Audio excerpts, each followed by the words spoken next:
Hello again. Today I'm going to talk about, will God save his chosen people? Who are his chosen people?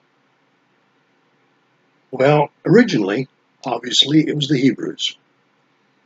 And the Hebrew, for uh, common understanding of the term, later became Jewish. It's first talked about in 2 Kings 25:25. And that's the first note I found of the word Jew, and it's from the New American Standard Bible. By the way, I feel that all Bible translations that have been looked at and evaluated over the years have real value. Some are not quite as clear as others. The New American Standard is rated as the one closest to the original Hebrew and Greek. You may like something else, and that's fine. But as I take a look at reading scriptures, unfortunately, I do need my reading glasses on, even though I have pretty much 20/20 vision otherwise. So as I take a look at God's chosen people, we also know that God's chosen people, the Israelites, were named at the time of Abraham. And the covenant with Noah before the flood and after the flood seems very clear. At that particular time in history, survivors of the flood were, as I indicated, Hebrews. And so, to define the term Hebrews as being Jews or also the Israelites, it became interchangeable later on. And this was defined as God's people. Later on, as we look in the New Testament, we see Jesus said, I will first go to the Jews, and then I will go to the Gentiles. That's because the Jewish people were his. He became a Jew when he was on the earth, but all people were part of God's call, and all people could understand that they could have their right of salvation. Well, as we take a look at Judah, he's the son of Jacob, but it was a name that God changed later to Israel. The point of all that is, whenever people are referred to by any of these names, they are considered God's chosen people. We're going to look at various places where we see God will save his people. I'm going to read some specific scriptures from the Old Testament, and then we'll get into some from the New Testament. First of all, in Zechariah 8:7-8, thus saith the Lord of hosts, behold, I am going to save my people from the land of the east and from the land of the west. And I will bring them back, and they will live in the midst of Jerusalem. And they shall be my people, and I will be their God in truth and righteousness. Again, this is from the New American Standard Bible. This is the prophecy of the end times about the chosen people. From the scriptures of clear back in Zechariah. You remember in Zechariah 9:9, he gives a stunning prophecy about the Messiah. Let's listen to Zechariah 9:9. Behold, your king is coming to you. He is just and endowed with salvation, humble and mounted on a donkey, even on a colt, the foal of a donkey, for the remnant of Judah. And we see that this went into Jerusalem, which we now know as Palm Sunday. So this is the remnant of Judah, the chosen people, and it states that the king is coming with salvation. Then in Zechariah 9:11-17, to paraphrase it a bit, it says that the Lord will deliver Judah and Ephraim, which are the Jews, because of the blood of the covenant. Continuing on, Malachi 4, verses 4-6. Remember the law of Moses, my servant, even the statutes and the ordinance which I command him in Horeb for all Israel. Behold, I am going to send you Elijah, the prophet, before coming of the great and terrible day of the Lord. What's the great and terrible day of the Lord? He will restore the hearts of the people, is what he's saying, to the children, and the hearts of the children to their fathers, so that he will come and take away the curse. This is called the final prophecy of the Lord promising to be with his people. Then Habakkuk 3:1-19, paraphrasing this with just reading verse 13, it tells of Habakkuk's prayer for God's people, and God's response was deliverance. Verse 13 states, "You went forth for the salvation of your people, for the salvation of your anointed. You stuck the head of the house of the evil to lay him open from thigh to neck." This is God's promising to save his people and to protect them from the evil to come. Micah 4:1-2. "And it shall come about in the last days, the mountain of the house of the Lord will be established as the chief of the mountains. It will be raised above the hills, and the peoples will stream to it. Many nations will come and say, 'Come, let's go up to the mountain of the Lord, and to the house of God of Jacob, that he will teach us about his paths.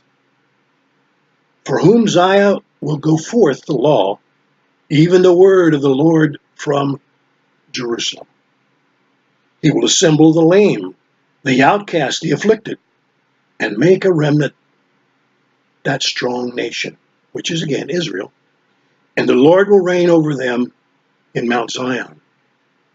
You probably, when you read the Bible, you know Mount Zion was used as a location for many, many things.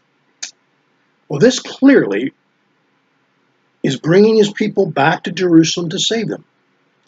Jeremiah states the same type of Jewish return to Jerusalem in the end times. Continuing on, Micah 5:1-5a. The birth of Jesus is even prophesied all the way back, many hundreds of years, 400 at least, before actually he came. Then in verse 2 of Micah 5, it says, "From you one will go forth for me to be ruler in Israel. His goings forth are from long ago, from the days of eternity." Then in verse 3 it says, "Therefore he will give them up until the time when she who is in labor has borne a child." Well, this is the remainder of his brethren will return to the sons of Israel. This is also viewed as the same promise given earlier in Micah, that his people will return to Jerusalem to be saved, protected by God. And then verse 7 and 8, paraphrasing that one, says the remnant of Jacob, the Jews, will be among many people and nations, and the Lord will be among them. Then 1 Chronicles 17:9-10. Here's one passage that clearly tells what God will do for his people. I read, "I will anoint a place for my people in Israel, and will plant them, so that they may dwell in their own home place, and not be moved again, and the wicked will not waste them any more as formerly." So this continues the thought from Zechariah, Micah, and Jeremiah about bringing his people back to Jerusalem for protection and the salvation in eternity. And again, this is the covenant that God made with David. Then, in 1 Chronicles 16:15-17, it says, "Remember his covenant forever, which is the covenant made with thousands of generations." Noah. In Genesis 6:18, it talks about the rainbow covenant. We all remember that, don't we? Genesis 9:13. God promises not to overwhelm, some say destroy, the earth again with water. He didn't actually destroy it back then, did he? He just put water over everything except for Noah's boat and everything that was saved in there. And then in Abraham had his covenant, and that's in Genesis 17 too. And this is just to name 3 of them, and there are several others. Going on, Ezra 8:31b, and he delivered us, Levites, who are Jews, the priest of the group of Jews, from the hand of the enemy and the ambushes by the way. So here Ezra is talking further about the protection for the remnant. What's the remnant? Those who came back from exile in Babylon by Nebuchadnezzar.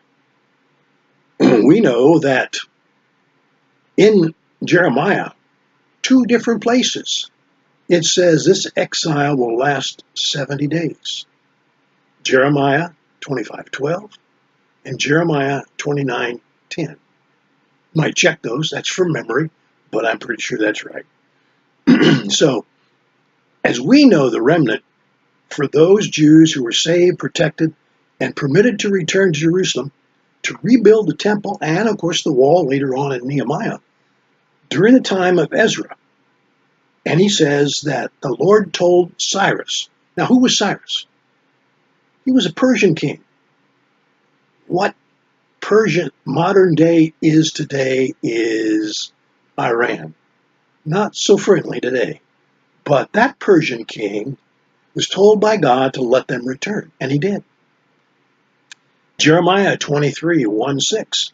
This is telling of the coming of the Messiah, the righteous branch, and the Lord will gather the remnant of his flock out of the countries where I have driven them, and bring them back to their pasture. Then verses 5-6 says, Behold, the days are coming, declares the Lord, when I will raise up David, a righteous branch, and he will reign as king and act wisely and do justice and righteousness in the land. In his days, Judah will be saved, and Israel will dwell securely. And this is his name by which he will be called, the Lord our righteousness. So, this is a promise again in Jeremiah's day. It's clearly not about his time, because it says Israel will dwell securely. They never did in those days, did they? In fact, most of the problems that Israel had was their own making. Well, anyway, further in verse 8, Jeremiah writes, But as the Lord lives, who brought up and led back the descendants of the household of Israel from the northland and from all the countries which I have driven them, then they will live on their own soil, Jerusalem. Then in Jeremiah 31:33, Behold, the days are coming, declare the Lord, when I will make a new covenant with the house of Israel and the house of Judah. What do you think that new covenant might be?